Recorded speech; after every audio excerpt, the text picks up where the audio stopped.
في عندك المسبح الخاص فيك اللي شايفينها وراي، هاي عمرها 600 سنة تقريبا. اطلقني من هنا يا فتى. قلعة فيها جن. صباح الخير من محافظة الداخلية. هاي المحافظة معروفة بجبالها، بالطبيعة المختلفة تبعتها، بالقرى القديمة اللي الناس ما زالوا فيها بعيشوا على الطريقة اللي كانوا عايشين فيها زمان. بتلاقي فيها بعض المناطق الزراعية، بتلاقي فيها حتى هون وراي فيها ديك مدينة كانت مسكونة قديما، حاليا متروكة زي آثار، لكن كان يسكنها الناس اللي كانوا موجودين هون في الزمن السابق، مبنية من الحجر والطين. وبهذا الفيديو اليوم بدي أخذكم معي رحلة تشوفوا شو ممكن تعملوا في محافظة الداخلية. خلينا نبدأ، يلا. أول مكان يجينا نزوره اسمه مسفات العبريين. هاي المنطقة ما زال فيها الناس عايشين زي ما كانوا عايشين قبل 500 سنة. البيوت هي المزارع هي الطبيعة هي بتتميز بهذا الاشي. خلينا ننزل. شوفوا هذا البيت كيف مبني على طرف صخرة، منظر كتير حلو. وهذا البيت هو اللي راح ننزل فيه زي فندق صغير زي ما شايفين. تحس حالك فعلا هون في مكان قديم جدا. البيوت مبنية من حجر، الزخخ صغيرة. هلا بنشوف المزارع تحت كمان.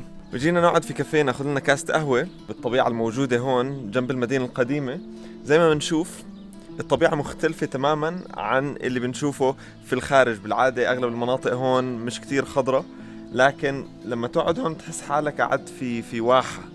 الأشجار حوالينا أغلبها أشجار نخيل، في كمية كبيرة من الأعشاب والخضار. وهلا بدي أحكي لكم شوي كمان عن طريقة السقاية هون بإشي اسمه أفلاج.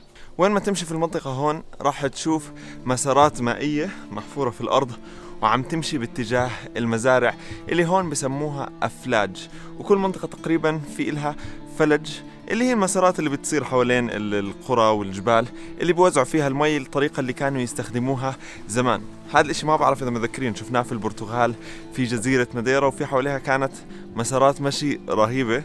هون عندهم نفس الفكرة تقريبا، بس أنواع شجر مختلفة، طريقة استخدام شوي مختلفة. نظامنا المائي هنا في مسفات العبريين نسقي الأشجار مرة كل 8 أيام. يعني الحصص مقسمة بالأثر. الأثر هو نص ساعة، في بعض الناس عندها 5 ساعات، بعض الناس عندها 6 ساعات. كل مزارع معينة لها وقت محدد. فإحنا عندنا لي أنا ولأهلي عندنا 6 ساعات تقريبا. نسقي أشجارنا مرة كل 8 أيام. قرية مسفات العبريين اللي شايفينها وراي هاي عمرها 600 سنة تقريبا، كتير زمان يعني. البيوت ضلت زي ما هي، وطريقة الحياة في كتير من البيوت موجودة هون ما زالت مثل ما كانت موجودة تقريبا من 600 سنة. دخلنا واحد من البيوت القديمة اسمه النزل مسفال الضيافة. بنشوف هون كيف كانوا الناس عاملين بيوتهم. هو مجدد شوي، لكن هاي الطريقة اللي كانوا يعيشوا فيها زمان. هيك كانت البيوت بسيطة جدا، موجودة ومبنية داخل الجبل نفسه. واستخدام الخشب طبعا فيها أكثر إشي، لأنه هيك كانت البيوت القديمة.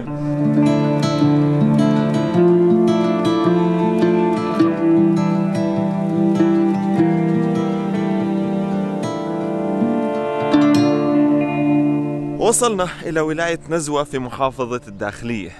هاي الولاية كانت تعتبر في يوم من الأيام عاصمة لسلطنة عمان. زي ما شايفين هاي هي المدينة اللي ورانا كلياتها، منظرها من فوق رهيب. لكن احنا هلأ في حصن. هذا المكان اللي احنا فيه اسمه قلعة نزوة.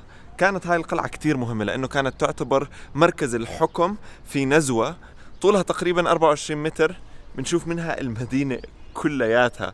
كانت من أهم المنشآت المعمارية اللي موجودة في المنطقة، وإلى الآن لما تيجي تزورها زي ما شايفين المكان رهيب للزيارة، ممكن تتعلم فيه كتير معلومات. طبعا القلعة مربوطة بحصن، هذا الحصن اللي حواليه.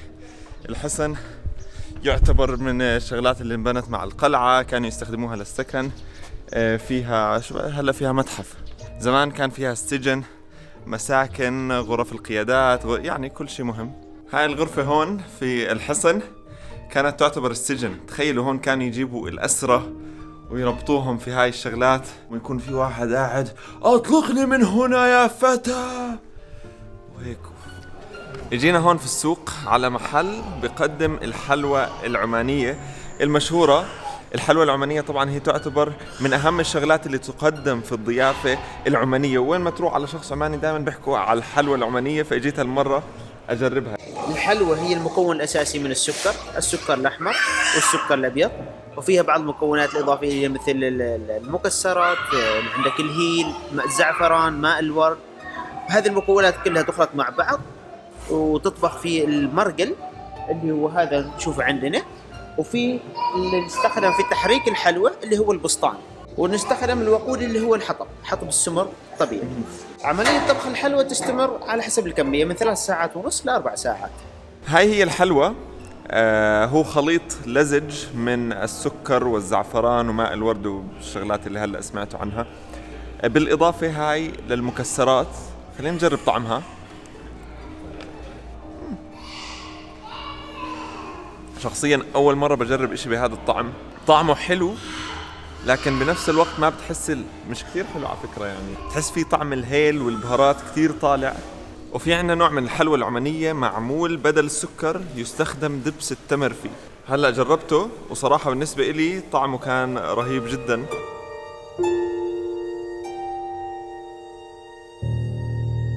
أخوكم أحمد صباحي من قلب مدينة نزوة. طلعنا من نزوة وجينا على قلعة ثانية، حصن اسمه بهلاء. هذا هو المكان. يقال إنه هاي القلعة فيها جن، وأنا صراحة مش كثير بآمن بهاي القصص، بس خلينا ندخل نشوف.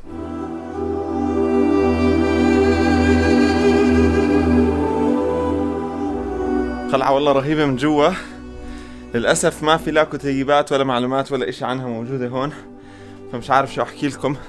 والله القلعة جميلة جدا بس يعني ما فيش جن إلى الآن. يا جن ما في.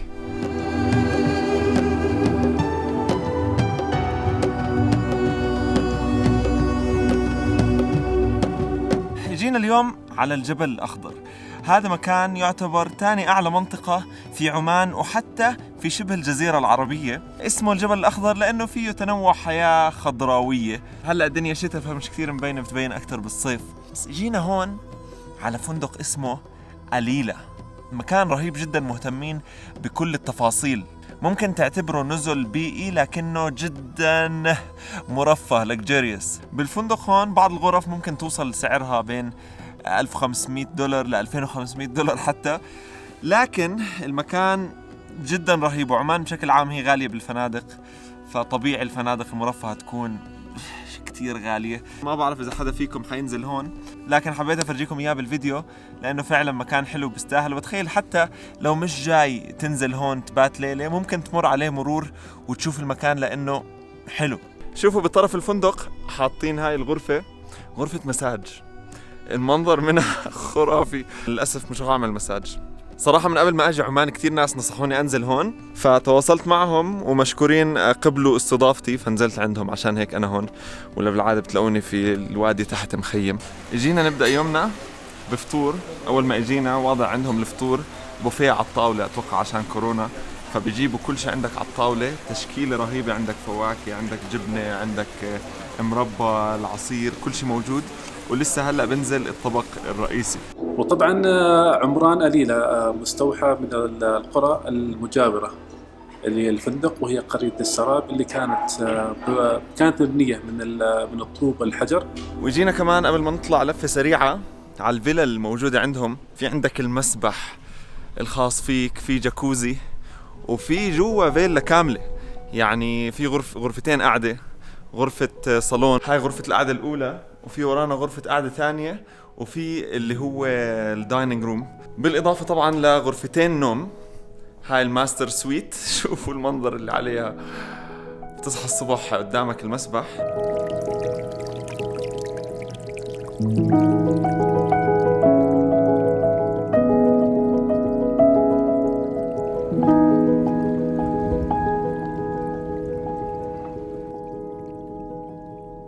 نزلنا في الجبل الأخضر على قرية اسمها السوقرة. قرية موجودة على حافة الجبل بالضبط، مبنية على الانحدار تبع الجبل. شكلها مميز، طريقة بنائها مميزة. نازلين القرية بالجبل، معنا مختار من أهل المنطقة. عمر القرية ما يقارب 350 سنة. سكنوا فيها أجدادي قبيلة اسمها قبيلة الشريقيين، كانوا يسكنوا هنا وانتقلوا الضفة الثانية، وأصبح القرية كنزل تراثي. عشان توصل القرية بالشتاء هذا اللي تحتنا بيكون نهر، فما بتقدر تعبر الوادي مشيا على الأقدام تحت، ففي جسر. والقرية هون اشتهرت سياحيا يعني بعد ما الجزيرة الوثائقية عملت عن هذا المكان وثائقي اسمه أبناء الجبل.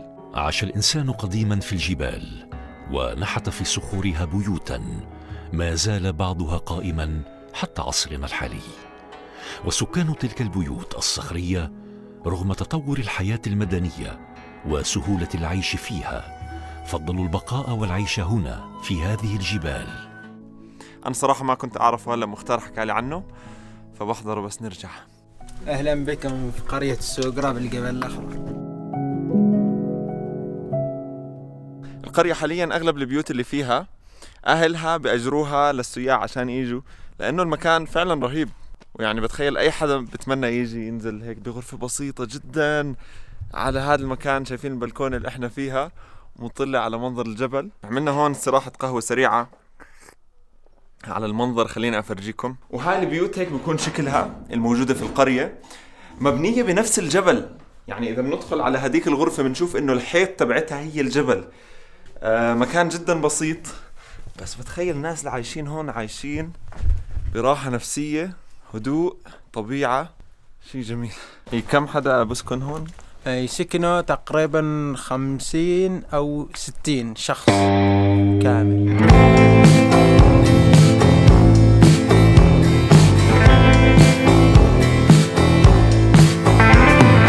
طالع اليوم في جولة في مدينة الحمراء، لكن على خيل، داخلين بين المزارع في الطرق القديمة في المدينة القديمة، وبنلفلف بنشوف هالمدينة بطريقة مختلفة شوي مع محمد وفياض العبري من المنطقة. هم هون عم باخدونا لفة في المنطقة. يعطيكم العافية.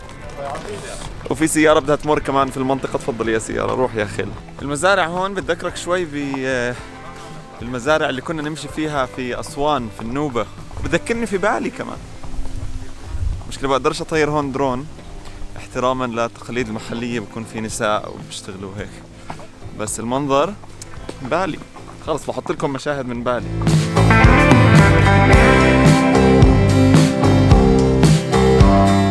طبعا احنا كل يوم نعمل اشي. كان في فندق ابو 5 نجوم كنا بنخيم، اليوم بنخيم بس اشي تاني ابو ال5 نجوم. شوفوا الخيمة، شوفوا الخيمة، هاي خيمتنا الليلة. في عنا هناك همك، بتخيل حنام انا على الهمك، بكون في فوق النجوم، احلى اشي في الدنيا. وهاي كانت نهاية فيديو محافظة الداخلية. ان شاء الله استمتعتوا. كانت رحلة هيك حول كتير اماكن. انا لهلا مش فاهم كيف حيطلع الفيديو، انتوا على الاغلب حتعرفوا اكتر مني لانه هلا شفتوا الفيديو. نراكم في فيديو قادم. عنا طيارة الساعة 3 الصبح، بتشوفوا الفيديو الجاي وين رح نكون. كثر الله اسفاركم، نشوفكم بفيديوهات قادمة. صح، هذا المكان اسمه تي بي، كان تعاون مع وزارة السياحة، شكرا لهم. دعونا نقضي الليلة هون. very nice. نراكم في الفيديو القادم. كثر الله اسفاركم. سلام.